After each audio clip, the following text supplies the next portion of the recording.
3 تمارين هيفرتكوا عضلة الباي وتخليها تكبر بجد. لو انت بتتمرن بقالك فترة ولسه عضلة الباي مش ظاهرة زي ما نفسك، يبقى ركز معايا في الفيديو ده.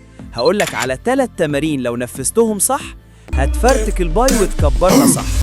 التمرين الأول دمبل كيرل الكلاسيكي، بس هنا السر مش في الوزن، السر في التحكم في النزول البطيء.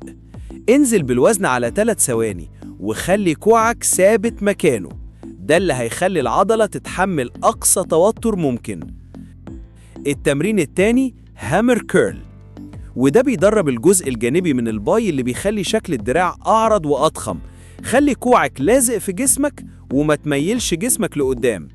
ارفع الوزن لحد ما تحس إن العضلة هتنفجر. التمرين التالت concentration curl، ده تمرين العزل اللي بيكمل الشغل كله. اقعد على بنش وافرد دراعك على فخدك وطلع الوزن بهدوء. ركز في كل حركة، حس بعضلتك وهي بتشتغل، وده اللي هيفرقك عن أي حد تاني في الجيم.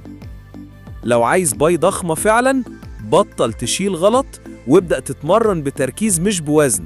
وما تنساش إن العضلة الكبيرة مش في الحديد، في الالتزام بالتكنيك الصح.